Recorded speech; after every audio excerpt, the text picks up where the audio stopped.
Vamos falar de saúde.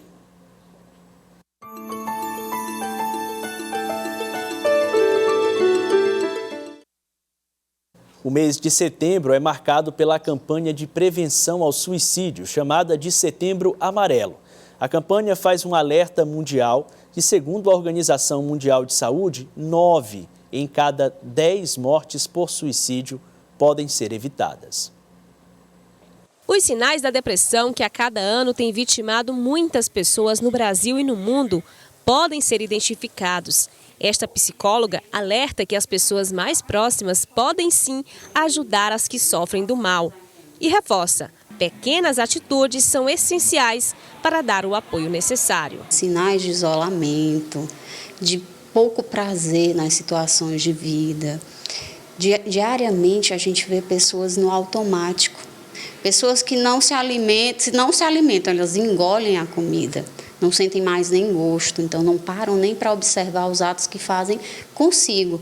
Quem dirá com o próximo? Então é muito importante observar e acolher. De acordo com a Organização Mundial de Saúde, 90% dos casos de suicídio poderiam ser evitados. Por isso, as instituições e organizações que atuam na prevenção da causa acreditam que falar é a solução. E tudo isso não apenas no mês de setembro. Setembro é, desde 2015, o mês de maior atenção aos casos de suicídio no Brasil e no mundo. O Centro de Valorização da Vida, CVV, que atua na conscientização e prevenção, intensifica as ações. No Setembro Amarelo, que é o mês da divulgação da prevenção ao suicídio, o CVV aumenta bastante, a sua divulgação do trabalho, principalmente através de palestras, rodas de conversa, e como foi a nossa caminhada pela valorização da vida, onde a gente levou muita gente para a rua, na Avenida Raul Lopes, e trouxe uma mensagem de valorização, de mostrar que falar é necessário, que as pessoas têm que buscar ajuda emocional, apoio emocional, seja através do CVV ou de outras instituições. A Ponte Estaiada, ponto turístico da capital, recebe iluminação especial como um sinal de união à causa. E nesta campanha Setembro Amarelo, que simboliza o alerta, toda a população deve ter sua participação primordial na valorização da vida. Existem muitos serviços gratuitos na sociedade, como o próprio Provida e os CAPs da Prefeitura, tem o Centro Débora Mesquita, que é um trabalho também voluntário, que dispõe de psicólogos, e nós temos também várias faculdades privadas com serviço de apoio psicológico também. A frase é tão curta, tão simples, mas eu gosto de você, eu me importo com você, você é importante para mim. É uma ação mínima que você, de certa forma, está mostrando para o outro o carinho que você tem, o cuidado que você tem pelaquela pessoa. Bom, e aqui no estúdio a gente passa a conversar a partir de agora com o médico psiquiatra Francisco Brito. Doutor Francisco, bom dia para o senhor. Bom dia. A gente tem visto sucessivos casos em que essa depressão evolui para um ponto onde não se quer chegar. O que está acontecendo? É possível identificar? É o ritmo de vida implementado hoje entre as pessoas que não permite mais se ter um tempo onde se dedique atenção ao próximo, que está deixando esse rastro vermelho na nossa história? Bom dia. O suicídio, assim como outros problemas psiquiátricos, existem, então, diversos fatores de risco que, se juntados, formam uma corrente e causam, então, o transtorno.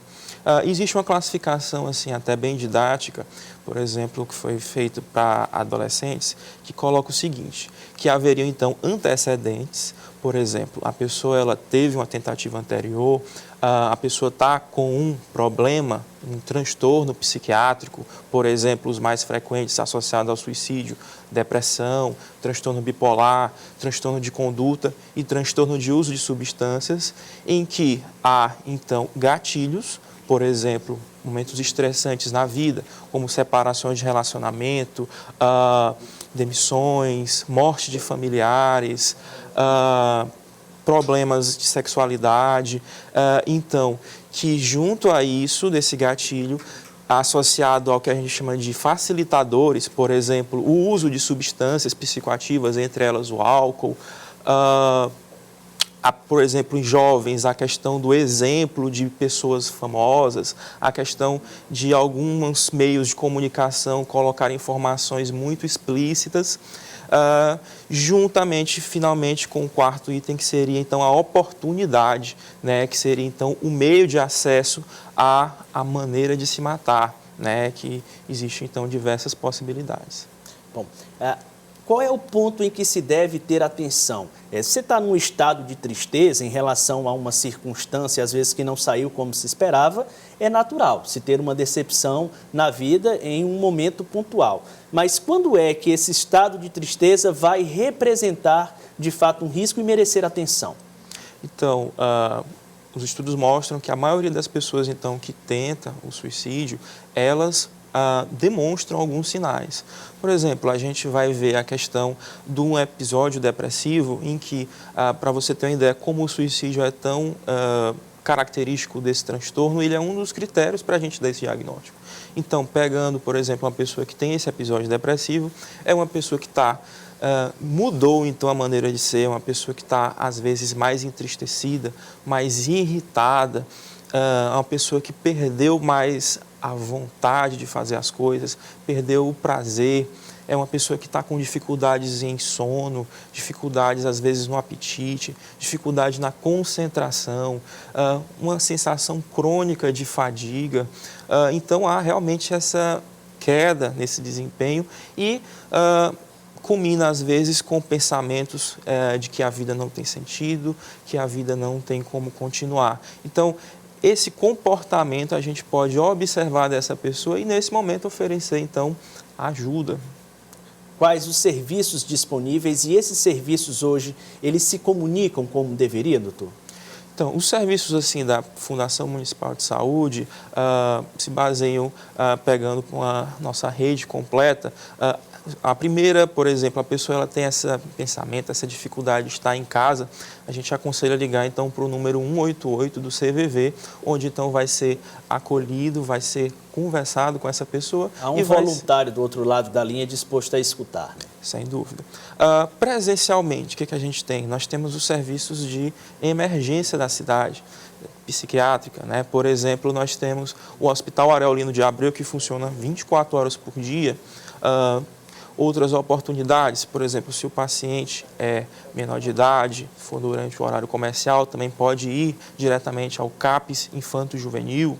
Nós temos o PSF, que é o Programa de Saúde da Família, que fica mais perto do domicílio da pessoa, que também lá existem profissionais que podem iniciar esse atendimento, além de algumas outras entidades também associadas à nossa rede. Nós conversamos aqui com o médico psiquiatra Francisco Brito, nos falando sobre essa situação em que envolve o estado do Piauí, que é a situação dos suicídios. Muito obrigado pela entrevista, pelas informações que trouxe aqui à Notícia da Manhã. Eu que agradeço. Bom dia. Bom, e se você conhece alguém com essas características, demonstrando esse comportamento, não cale. Faça a diferença na vida dela. Ajude.